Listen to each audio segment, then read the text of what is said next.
No joke, I think this is the rarest guitar I've ever played.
Welcome back to Boring Gear Reviews, and today we have a super special episode. Not only am I going to share a guitar that I think might be the only one of its kind in the world, but it's also this channel's 3-year anniversary. And we've passed 500,000 views. And, most importantly, it is Potato Chip's birthday. Yay! I don't know if I've talked about it on this channel yet, maybe on a live stream, but Potato Chips was a street cat. She lived on my porch for like a year. So my son and I would start feeding her, and then eventually we started playing with her and petting her. And then I would start feeding her inside the house. It was like about to be winter. I didn't want her out in the cold and the rain, so I started letting her eat in the house. And then one day she took a nap in the house, and I was like, oh, that's a good sign. And she was like very, very nervous. But then November 11th of last year, I let her in. Thank you.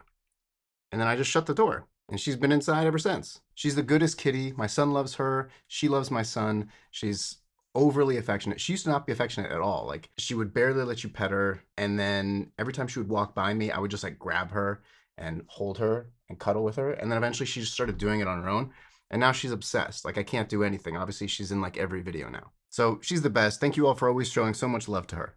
So November 11th, 2022 is when I posted my first video. This video. The reception was awesome. I had so much fun doing it, and I've just never stopped. I love doing this channel. It's so fun. It's so challenging, both creatively and then just like logistically. I've made tons of rad friends from this, and it's been just super, super fulfilling. So thank you guys. And yeah, we passed 500,000 views. That's nuts. So the channel keeps growing thanks to all of you supporting, and I'm super pumped for next year. I have a lot of stuff planned, different type of content, definitely more live streams. Yeah, so stay tuned for that. And if you're not subscribed, do that now. And also, if you didn't know, I release all of this music on Bandcamp. So every single video, which right now, I think this is 175. This is our 175th video. Insane. But all of the music from every video is on Bandcamp. You can download and stream it there. And if you're interested, you can also become a member of the channel too. And lastly, we've got a bunch of merch. So hit up boringgearreviews.com and you get shirts, hoodies, all that stuff is there. All right, so this video is special. So earlier this year, I saw a listing for a guitar in a shop based out of Melbourne, Australia. And it literally stopped me in my tracks. Not only had I never seen this guitar before, I'd never even heard of it. If you've been around the channel for a minute, you know how much I love vintage Japanese guitars. So like late 70s through mid 80s, even late 80s, Tokai, Bernie, Aria Pro, Ibanez, Orville by Gibson, and Greco. I've had a bunch. I currently have a bunch. And sometimes a really special one comes along that I just get obsessed with.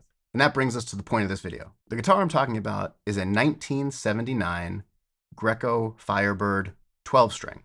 Now, Greco made Firebirds, obviously Gibson made Firebirds. The only 12-string Firebirds I've ever known about are the Gibson ones from the 60s, which is like the non-reverse body style. To the best of my knowledge, Gibson has never done like a traditional Firebird, like the reversed style, as a 12-string. And neither did Greco. And yet, this thing still exists. And here it is.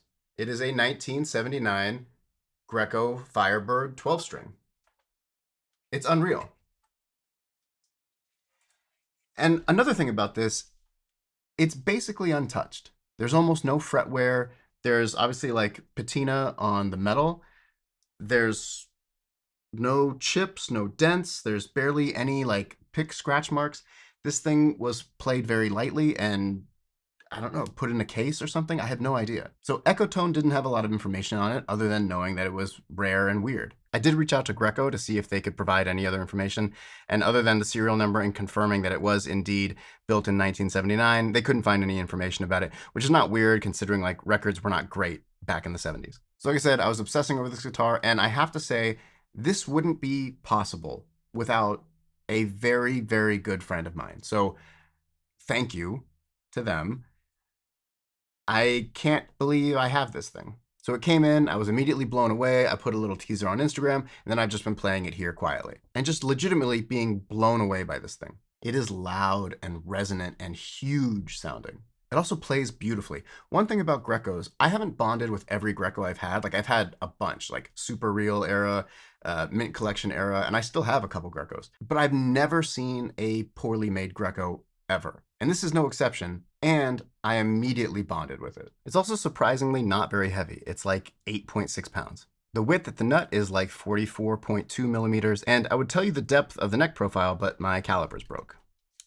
Regardless, it feels just like based off of other guitars I have, it feels like 22 millimeters at the first fret to like 23 or 23.5 at the 12th fret. So it's a beautiful round C profile, not very thick, not very thin. Everything appears to be completely original. I can't find any indication that anything's been changed at all. So my best guess about this thing is that it was a custom order from a customer at the time. If not that, then maybe an employee built it for themselves. Who knows? Suffice it to say, regardless of how rare it is, it's amazing and I love it. So let's get into some sounds. I've got this thing tuned to D standard using the D'Addario 12 string. I think they're like 10s, which is normally super light gauge strings for me because I usually use like 11s, 12s, and 13s. But, you know, because there's 2 strings, there's 12 strings, 2 for each string. That was a stupid way to say that. It feels much thicker. So this first clip is going to be a pickup comparison. I'm going completely clean into my Universal Audio Apollo X6 interface, and then that will be going into the Softtube JMP 2203 amp plugin. Like I said, everything's set perfectly clean. I'm going to go through the bridge, middle, and neck pickup in like a few different little riffs.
As you can hear, like, it just sounds very acoustic. The pickups in this thing are fantastic. I have very few guitars I haven't changed the pickups in, and I would never change these pickups. These things are present and deep and punchy and wide. They sound absolutely fantastic. All right, so now let's run it with some pedals. So our chain is going to be the Rad Sickness from Electro Foods going into the bass driver from Electronic Audio Experiments and Obstructures. They're both set fairly clean though here. So I'm going to start with the bass driver and then I'll kick on the Rad Sickness. It's a massive sound. It is really just huge and very full bodied. I love this sound. So enjoy.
All right, in this next clip, we're going for a super heavy sound, like stupidly heavy. We're still using the rad sickness and the bass driver, but here we're gonna start with both of them on. It's wild, like HM2E, like very, very thick, aggressive, like super over the top. Then we'll go with just the rad sickness? No, just the bass driver.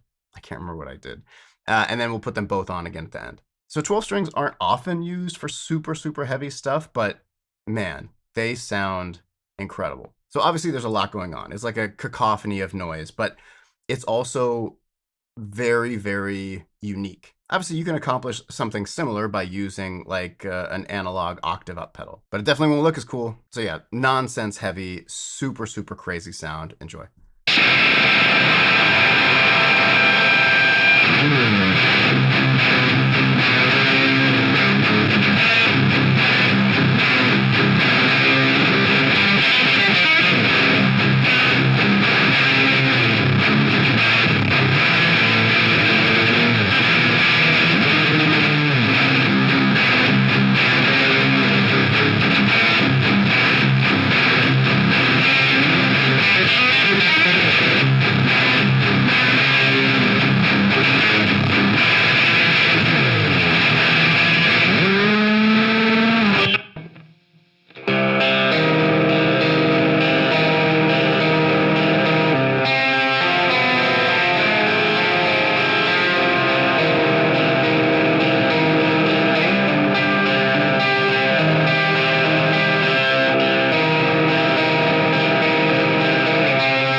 All right, last up, we're going to go a little more mellow. So we're going to start with just the rad sickness on. We're also going to have the CXM 1978 from Chase Bliss and Maris, giving like a big hall reverb. Then I'll turn on the bass driver for a little thicker sound. And then also with that will be the Thermae from Chase Bliss Audio. It's just such a beautiful, beautiful sound. There's not a lot for me to say other than that, so enjoy.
And there you go, the rarest guitar I own, and I think the only one like it in the world.